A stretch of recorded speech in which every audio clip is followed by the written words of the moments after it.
What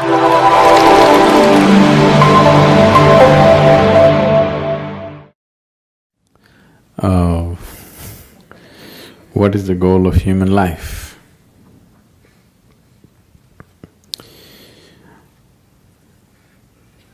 What is the purpose of human life? Or in other words, why life? That's a question. When it comes to life and existence, you never ask why. When it comes to fundamental existence, you never ask why. Because if you ask why, then I have to tell you a story.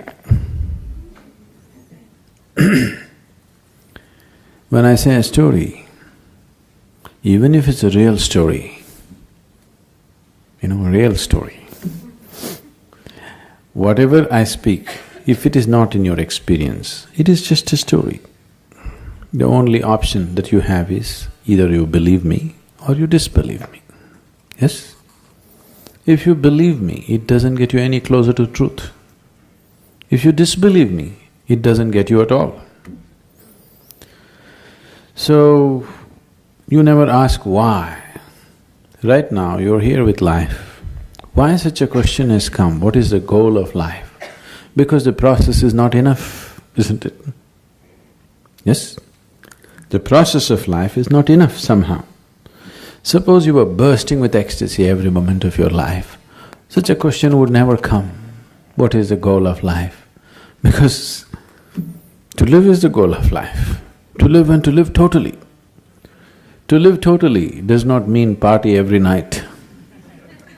To live totally means when you are here, you must experience all aspects of life and go.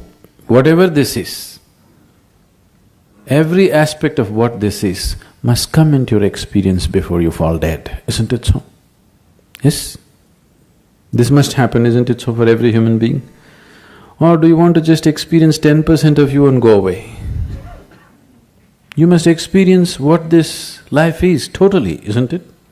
Before you go, you must experience this. If you do experience that, then such questions will never arise in your mind because that's not the way existence is. Logically, your question is very correct. Okay, I'm living here, what is the goal of my life?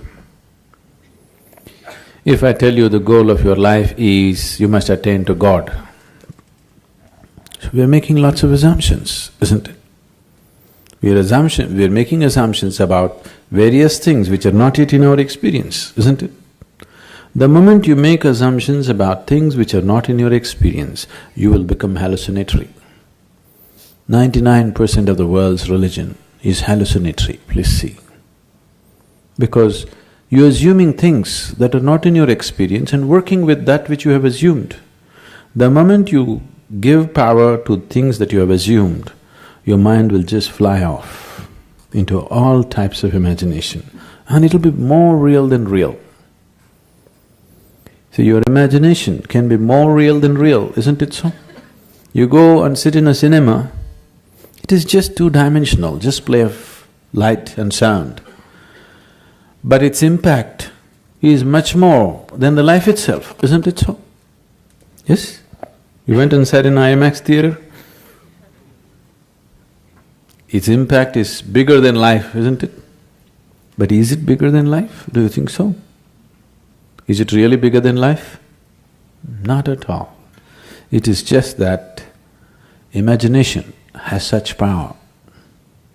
Imagination, thought, emotion, all these things are a way to pave the way. Now I have a thought, I want to go to New York. This paves the way. Once I say, I want to go to New York, now, okay, how to go, shall I buy the ticket, shall I walk it, what shall I do, shall I drive? It's paving the way. But if I sit here and go on thinking New York, I'll never make it. Thought is not a reality that takes you there. It only paves the way, it makes you willing, that's all. Yes? Thought and emotion only makes you willing, it's never the real thing. But once you start giving too much significance to your thought and emotion, it starts seeming like as if it's the real thing, more real than the real.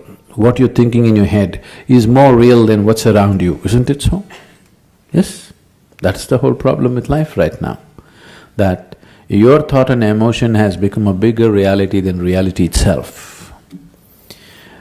Now, this is like, if you go probably in the countryside, there'll be, what do you call them? We call them handpost. What do you call them here? A handpost? What do you call it? Something, a marker? A signpost, okay? So, these are called handposts usually because they used to be made like hands at one time, like this it used to be. Have you seen them? Like this, it says this way to New York. So, you go and sit on this and you think you're in New York.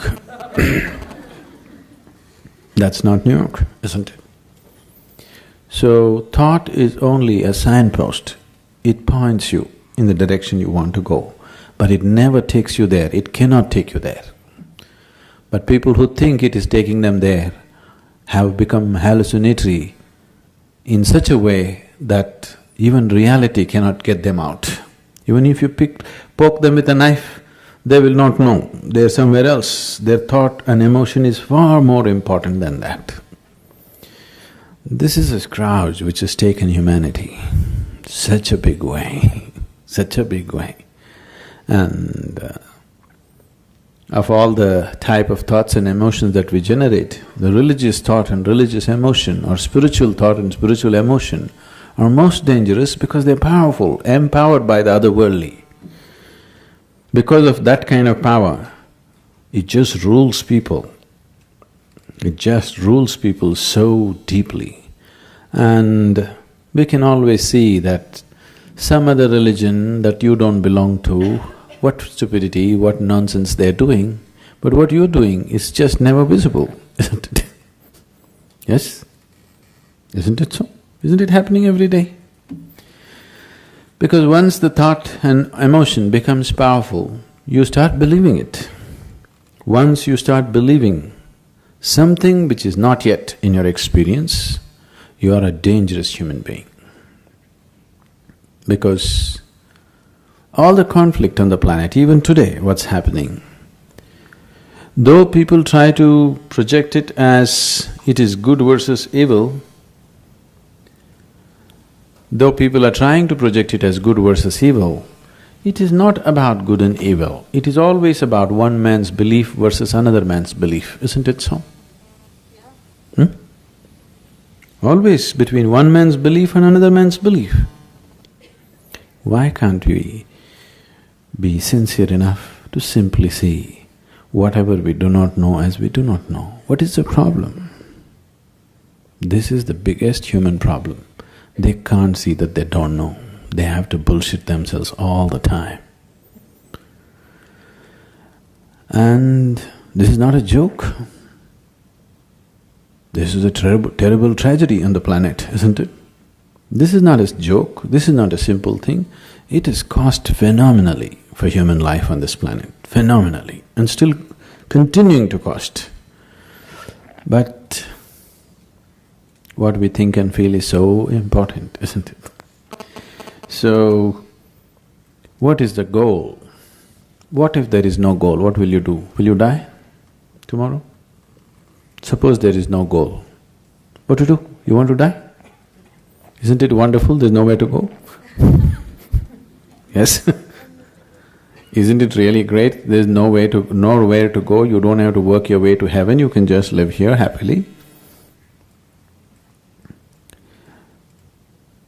No, we are going to heaven. If you're so sure you're going to heaven, what are you waiting for?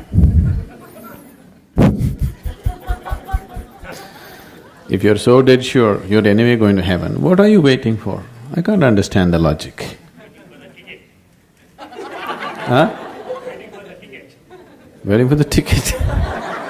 All you have to do is go and cut your throat in front of the temple. You understand? Whichever is your favorite temple, it'll happen.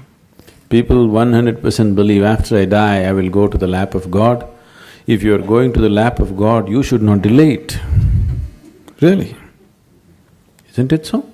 Such a sacred duty, can you delay it? You must go today, not even tomorrow. No, you want to live long. So why are you postponing such a wonderful opportunity? That's because you're full of bull. You tell yourself things which are not yet a reality for you. I'm not questioning whether these things exist, not exist, but it's not yet a reality for you. If you talk about things which are not yet a reality for you, to put it very bluntly, it just amounts to lying. This lying has cost phenomenally for individual human beings and for the whole humanity in a big way.